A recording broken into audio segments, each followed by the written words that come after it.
Hey everybody, how you doing? This is Adventure Vin out on Route 66. So I have a short ride day today, and there was I'm leaving Carlinville going to St. Louis. I was going to stop at the Litchfield Museum, but I'm had some long days and I want to get back to my next hotel soon. But I came across this diner. It's called Crossroads.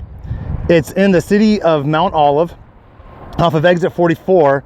I-55, I believe, is right over to my left shoulder. So this is the Crossroads Diner. The current owners have been in operation for 6 weeks, but the diner itself came here in 1953, and I just got done eating what they call a pony shoe. But I'm going to bring you inside the diner. I'm going to introduce you to Jim. He's the current owner. I'm going to show you some of the logos right here. So here we go. We got Crossroads Diner right here.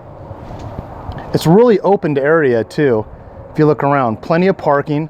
So if you're driving an RV or a semi-truck, if you're driving an RV or a semi-truck, you definitely have a lot of parking here. And when I came in earlier, the place was fairly packed, and I didn't want to do a video commentary with other people in it that, while they're eating, to conserve their privacy. But Jim was telling me that this section behind me is the original portion. And then as I turn around, I'm going to show you the dining area, which was an add-on. So a lot of these tables were full just a few minutes ago. The people here said that it's going to get busy in about 15. So I haven't finished eating yet, but I want to show you what I was eating. So this, if you can imagine that this type of place was fully in operation. You can imagine truck drivers coming through. Jim showed me where the gas stations were. Right here, right in the parking lot. But it has a lot of Route 66 memorabilia on the wall.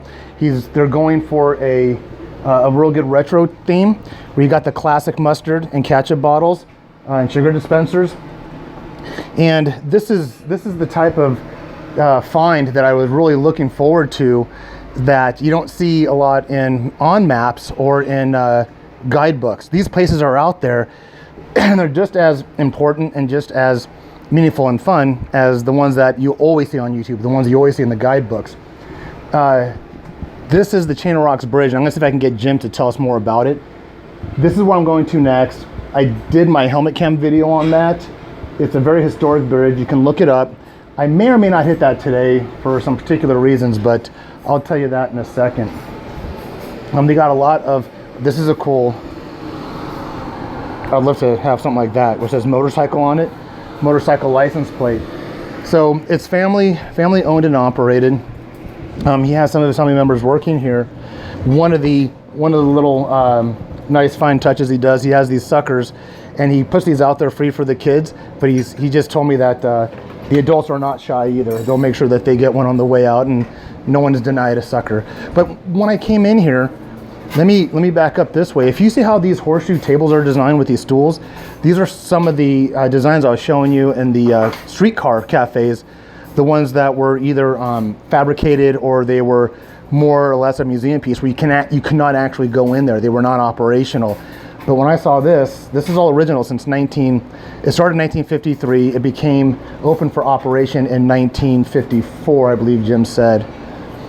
So, and then let me show you what I wrote it down. It's a pony. I'll put a picture on my Facebook what it looked like before I dove into it, but this is what's remaining of it, and that plate will be clean before I leave. But I had a pony shoe, and the pony shoe, as they explained it to me, they said, would you like our special is the pony shoe? And I had no idea what that was. So they explained it to me, and it's basically, you get a slice of bread, and then you put a meat on the slice of bread, such as ground beef, chicken, or ham. And then they put gravy on top of it and French fries. It was really, really tasty. It was really hitting the spot. Jim mentioned to me that there's a Shell station down the way. I'm gonna go hit that next. I'm gonna pause this real quick, because if Jim's available, I want him, as a person who drove on the Chain of Rocks Bridge, to tell you his story. Okay, everybody, so Jim's taking a break from his busy day. I greatly appreciate it, but there seems to be so much more meaningfulness behind people giving you a first-hand account of their experiences instead of me telling you. So no further ado, I'm going to introduce you to Jim, proprietor of the Crossroads Diner, and right in between us is a a picture of the Crossroads Bridge. I'm sorry, of the Chain of Rocks Bridge. Jim, you said that when you were growing up, learning how to drive, or while you were driving, you actually traversed that bridge. Yes, I was 16 many years ago. That was the first bridge I drove across. And they built it at an angle like it is because of the current of the river. Okay. And they replaced it many years after that because it's wore out and it's unsafe. But it's still structure, it's a historical. That's how they used to build bridges in the country. It was just like this one. Where did you grow up? North St. Louis, Baden area. Okay, so that bridge was a pretty common Yes. thoroughfare for you at the Right, time. just like neighbor next door. It was there. Now, do you remember, can you kind of ballpark the year? I love dates. I love history. I love dates. I'm date oriented. Someone made a comment saying, why do you always ask people dates? Do you recall the date or the last time you drove across it? It was mid-1970s. Mid-1970s? Yes. It's been closed for quite a while, quite a long time. So Route 66 gets decommissioned in 84, so apparently that closed before the decommission of 66, correct? Yes.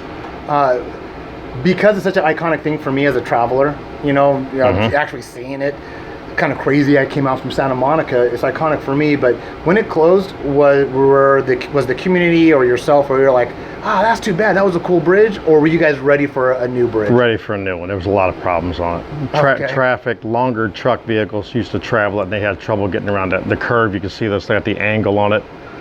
You couldn't make a big turn. There was a lot of wrecks on it. Okay. And it was wore out. There was no money to fix it. Okay, so it was ready to go. It was dilapidated.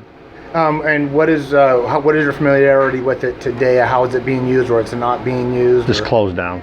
Closed down? Yeah, they're not using it for any pedestrian transportation or anything. Okay.